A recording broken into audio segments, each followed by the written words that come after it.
نحمدہ ونصلی علی رسولہ الکریم۔ دوستو، بھائی اور بزرگوں، یہ 18 مہینے کی جماعت امریکہ اور کینیڈا کی جیسی کارگزاری چل رہی ہے۔ ایک دفعہ ہم نے جب کیمپنگ گراؤنڈ بند ہونا شروع ہو گئے برف باری کی وجہ سے، تو اپنا خیمہ ہم نے ایک پہاڑ کے دامن میں لگایا۔ کافی کھلی سپیس تھی، گھاس وغیرہ بھی تھا۔ کیونکہ ہم لوگ خیمہ لگاتے تھے تو اسی میں رات کو سو جایا کرتے تھے۔ رات میں برف باری ہوتی تھی، باہر برف باری ہو رہی ہے، خیمے کے اوپر برف، چاروں طرف برف۔ اب اندر ہم لوگ سلیپنگ بیگ میں سوتے تھے، تو سلیپنگ بیگ کافی ہیوی ہم لے کر گئے تھے۔ پھر جیکٹ وغیرہ جو وہیں کینیڈا سے ہمیں جیکٹس وغیرہ وہاں کے ساتھی نے دی تھی، اور انر پہننے والے جو جسم سے چپک جاتے تھے بالکل نہ، تاکہ گرم رہے جسم، سردی اثر نہ کرے، اور گلوز۔ اللہ اکبر، اتنا سامان تھا پہننے والا۔ سلیپنگ بیگ میں ہم سوتے تھے۔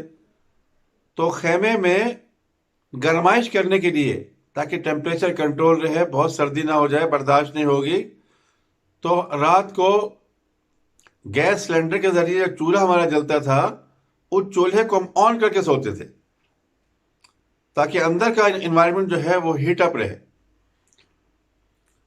اور باہر چاروں طرف برف پڑی ہوتی تھی، تو ہمارا پانی جو تھا باہر رکھا ہوا یا اندر رکھا ہوا سب جم جاتا تھا۔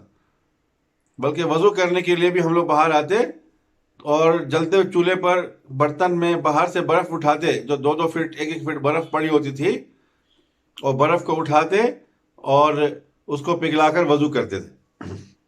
اور اکثر جب ایسی جگہ پر استنجا کرنا ہوتا، صبح صبح باہر جا کر جنگل کی طرف برف میں ہی، تو پیشاب نکل رہا ہے گرم گرم، اور جو ہے باہر نکلتے ہی برف جمتا ہوا بھی نظر آ رہا ہے۔ اتنا ٹیمپریچر ڈاؤن ہو جاتا تھا۔ -50 ڈگری سینٹی گریڈ کا اندازہ لگائیے کتنا ڈاؤن ہوگا۔ تو وہاں پر ہم خیمے میں تھے، تو صحافی حضرات آ گئے، فوٹوگرافر، صحافی، جو نیوز پیپر میں خبریں وغیرہ چھپواتے ہیں، خبریں ڈھونڈتے ہیں کہاں کہاں سے۔ ان کو کہیں سے پتہ چلا کہ بھئی ایسے ایسے لوگ خیمہ لگائے ہوئے ہیں، داڑھی ٹوپی والے ہیں اور فورنر ہیں، وہاں پر ہیں۔ تو انہوں نے کہا کہ ہم پوچھ کے یہاں پہنچے ہیں، تو ہم نے سوچا کہ آج ایک نئی خبر ہمیں مل جائے گی نیوز پیپر میں لگانے کے لیے۔ ہم سب پریشان ہوئے کہ یہ ہماری خبریں نیوز پیپر میں لگائیں گے۔ تو ہم سے کہا کہ آپ لوگوں کی فوٹوگراف لے لوں، فوٹو بنا لوں سب کی، کیونکہ بغیر اجازت کے وہاں پر کوئی کسی کی فوٹو نہیں بناتا ہے۔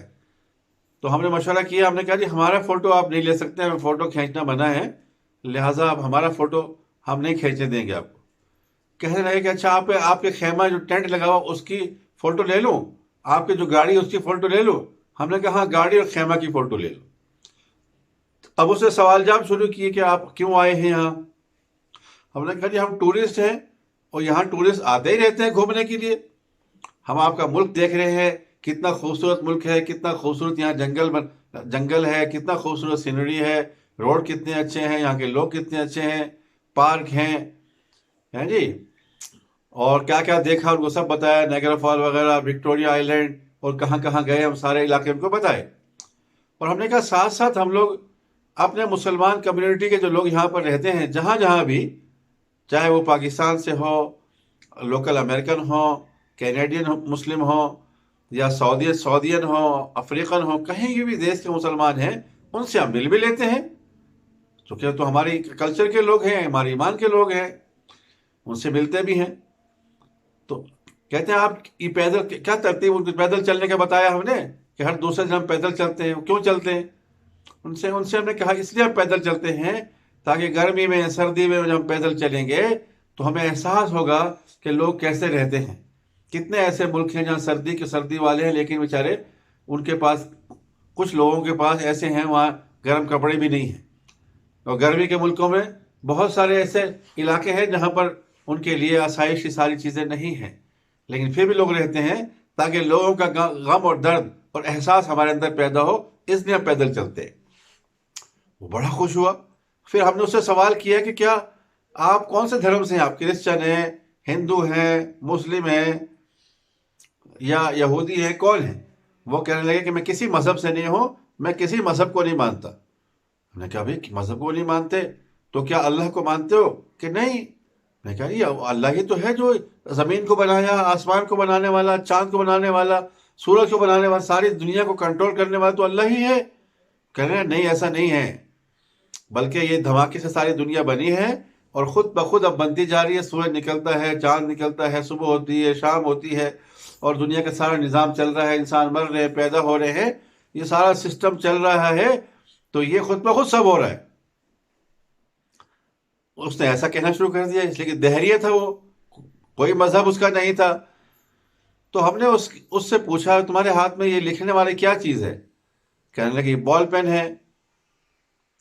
یہ کس کمپنی نے بنایا ہے؟ پھر اس نے اوپر نام دیکھا، کہنے لگا یہ فلاں کمپنی کا بنا ہوا پین ہے۔ اچھا یہ اس پین کو کیوں بنایا ہے؟ اس کا کوئی پرپز ہے؟ کہنے لگا ہاں اس کو لکھنے کے لیے بنایا ہے۔ اچھا یہ آپ کے ہاتھ میں کیا ہے جس پر لکھنے، کیا نام ہے اس کا؟ کہ کاپی ہے، میری فائل ہے، میرا رجسٹر ہے۔ اچھا یہ رجسٹر کس نے بنایا ہے؟ اس نے یہ بیک سائڈ پلٹ کے بتایا کہ فلاں کمپنی کا بنا ہوا ہے، اس کا پرپز ہے کہ اس پر لکھا جائے، یادداشت رہے تاکہ۔ پھر اس نے شوز پہنے ہوئے تھے، ہم نے کہا یہ شوز کتنے اچھے ہیں آپ کے، یہ کہاں سے لیے ہیں؟ کہ فلاں شاپ سے لیے ہیں۔ اچھا یہ کس نے بنایا ہے؟ کہنے لگے فلاں کمپنی کے بنے ہوئے ہیں۔ تو پھر ہم نے اس سے کہا کہ یہ بال پین خود نہیں بن سکتا، اور یہ اس کا بنانے والا کوئی ہے۔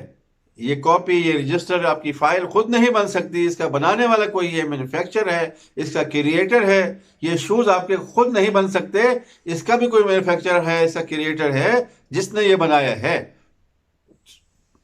دنیا کی ساری چیزیں آپ لے لو، جو آپ نے کلوتھس پہنے ہوئے ہیں، کپڑے پہنے ہوئے، یہ بھی، یہ گاڑی ہے جس میں آپ آئیں، یہ بھی، جو ہمارے پاس گاڑی ہے یہ بھی، ان کے سب کے مینوفیکچر ہے نا بھائی، بنانے والے ہیں، یہ خود بخود تو نہیں بن جاتے۔ تو یہ ساری چیزیں جب بنانے والے کے بغیر نہیں بن سکتی، تو اتنا بڑا آسمان، اتنی بڑی زمین، اتنا بڑا چاند اور سورج کا نکلنے کا نظام، دن اور رات کا نظام، انسانوں کے دنیا میں آنا اور جانے کا نظام، اور بیماری کے بعد صحت کا نظام، یہ سارے کے سارے چیزوں کو کنٹرول کرنے والا اور ان کو بنانے والا کوئی نہیں ہے، یہ خود بخود بن گئی۔ آپ خود سوچو کہ ان چھوٹی چھوٹی چیزوں کو بنانے والا کوئی ہے، یہ خود نہیں بن سکتی، لیکن اتنی بڑی بڑی چیزیں، اتنا بڑا نظام، یہ خود بخود بن گیا اور خود بخود چل رہا ہے۔ کیا ایسا ممکن ہے؟ ہماری باتیں سن کے وہ بڑا غور سے ہمیں دیکھنے لگا اور دماغ سے خود سوچا، کہنے لگا یو آر رائٹ، کہ آپ بالکل ٹھیک کہہ رہے ہیں، یہ تو بڑی دلچسپی کے سوال آپ نے مجھ سے کر لیے۔ ایسے سوال تو آج تک کسی سے میں نے سنے ہی نہیں ہے، نہ مجھ سے کسی نے کیے ہیں۔ ہم نے کہا بھئی آپ اتنے پڑھے لکھے ہیں، سمجھدار ہیں، دنیا کا انٹرویو کر رہے ہیں، اور جو ہے جرنلسٹ ہیں، نیوز پیپر کے لیے کام کر رہے ہیں، میڈیا کے لیے کام کر رہے ہیں، تو کیا آپ کو دماغ سے سوچتے نہیں ہیں کہ یہ ساری کی ساری چیزیں خود نہیں بنی ہے، بنانے والا ہے، اور جو بنانے والا ہے اس کا کوئی نام ہوتا ہے، تو اس بنانے والے کو اللہ کہتے ہیں، اس بنانے والے کو گاڈ کہتے ہیں، وہی بنانے والا ہے اور اسی کے ہاتھ میں ہے۔ ہمارے فنگر ٹپس، ہماری انگلیوں کے نشان، انگوٹھوں کے نشان کیا ملتے ہیں؟ آپ کو پتا ہے کہ ہر آدمی کے فنگر پرنٹ الگ الگ ہوتے ہیں؟ کہ ہاں، تو یہ کیسے ہو گئے؟ خود بخود ہو گئے۔ اور آئی لینسز جو اندر لگے ہوئے انسان کی آنکھوں میں، ان سب کے آئی لینسز جو ہے یہ سب کے الگ الگ ہوتے ہیں، آنکھوں کی پتلی کے نشان اور سائز اور کلر سب کا الگ ہوتا ہے، آپ کو پتا ہے؟ اسی طریقے سے دنیا کے سارے انسانوں کے فیس لے لو، ان کی آواز لے لو، سب کی آوازیں مختلف ہیں، سب کچھ ہے، اس سب کو کوئی تو بنانے والا ہے، کوئی کنٹرول کرنے والا ہے۔ کون ہے وہ؟ اسی کا نام اللہ ہے۔ تو ایسے اس کو اس ڈگر پر ڈال دیا، کہنے لگا یہ تو بہت انٹرسٹڈ سوالات آپ نے مجھ سے کر لیے۔ پھر ان کو ہم نے بتایا کہ آپ اسلامک بکس لیجئے، جا کر اسلامک لٹریچر لیجئے، وہ پڑھیے اور پڑھیں اس گاڈ کے بارے میں، اس اللہ کے بارے میں جو سب کو پیدا کرنے والا ہے۔ تو اس نے پھر جو ہے وہ کہا ٹھیک ہے میں لوں گا۔ اسی طریقے سے وہ سوال جواب سننے کے بعد بہت سے لوگ سرچ میں لگ جاتے ہیں، اور ریسرچ میں لگنے کے بعد ان کو پھر اللہ پاک ہدایت عطا فرماتے ہیں، دعا کرتے ہیں، وہ لوگ فکر مند ہو جاتے ہیں کہ میں نے زندگی کہاں گزاری، پھر انہیں کہیں کہیں راستہ مل جاتا ہے۔ پھر اسی ہفتے میں ہم نے دیکھا کہ وہاں کے نیوز پیپر میں ہماری گاڑی کی فوٹو، ہماری خیمہ کی فوٹو اور پوری جماعت کے بارے میں ایسی تفصیل لکھی ہوئی تھی.